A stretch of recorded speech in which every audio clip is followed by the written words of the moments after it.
नमस्कार,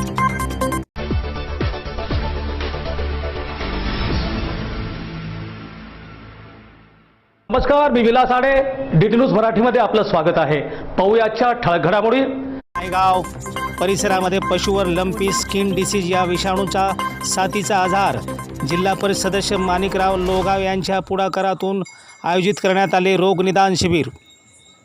नायगाव परिसरामध्ये आज पशुवर लंपी स्किन डिसीज ह्या विषाणूजन्य साथीचा आजार मोठ्या प्रमाणामध्ये फैलत असून हा आजार रोखण्यासाठी जिल्हा परिषद सदस्य माणिकराव लोगाव यांच्या पुढाकाराने या बाधित पशुवर आज एका शिबिराचे आयोजन करण्यात आले होते। यावेळेस पशुवैद्यकीय अधिकारी आणि त्यांच्या टीम यांनी या सर्व बाधित पशुवर हा इलाज त्यांनी केला। लंपी स्किन डिसीज हा संसर्गजन्य रोग असून बाधित पशुच्या अंगावर गोचीड, माशी आणि मच्छर याच्या मार्फत त्याचा प्रसार होतो। त्यामुळे या अशा बाधित पशुला इतरत्र बांधावे असे आवाहन पशुवैद्यकीय अधिकारी यांनी केलेले आहे।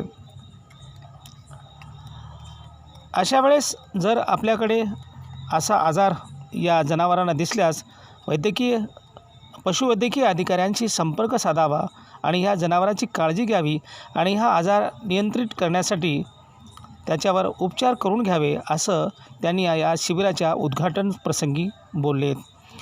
यावेळेस या शिबिरास मार्गदर्शन व तपासणी केलेले doctor M B Khune, doctor Salve, doctor D M Honshette, doctor Shaikh Khaisar यांची उपस्थिती होती।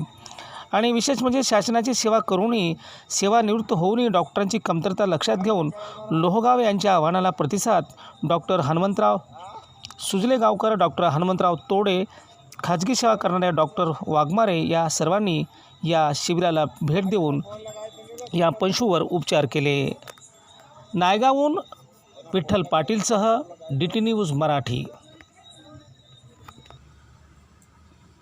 जनावरावर लंपी स्किन डिसीज हा आजार आलेला आहे। या आजारामध्ये जनावर मोठमोठाले फोडं येत आहेत, काहींना चट्टे पडत आहेत। म्हणून हा आजार घाबरून जाण्यासारखा नाही, पण निश्चित मात्र काळजी घेण्यासारखा आहे।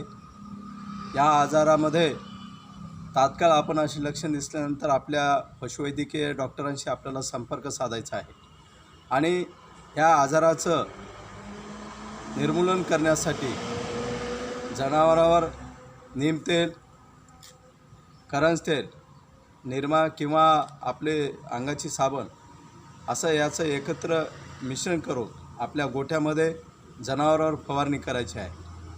आणि ज्या जनावरावर हा आजार दिसून आला त्यांना डॉक्टरांशी संपर्क साधून त्यांच्या आरोग्यासाठी आपल्याला तात्काळ आरोग्य पशुवैद्यकीय डॉक्टरांशी संपर्क साधायचा।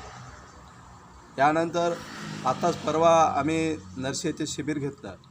या शिबिरामध्ये नांदेडचे सहाय्यक पशु आयुक्त डॉक्टर खुणे साहेब, नायगावचे पशुवैद्यकीय अधिकारी डॉक्टर साळवे साहेब, डॉक्टर होनशेट्टे साहेब, डॉक्टर खैसर साहेब आणि मी आवाहन केलं होतं की जे डॉक्टर सेवानिवृत्त झालेले आहेत आपली सेवा बजावून, असे डॉक्टर सुजलेगावकर साहेब, डॉक्टर तोडे साहेब आणि बेरोजगारीमध्ये काम करणारे आमचे डॉक्टर वाघमारे साहेब, अशा सर्वांनी जवळपास 400 बाधित प्राण्यावर उपचार केला।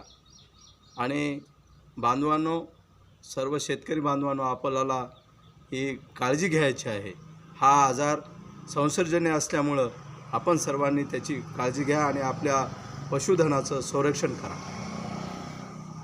हे आहे DT न्यूज नेटवर्क आणि आपण बघत आहात DT न्यूज इंडिया।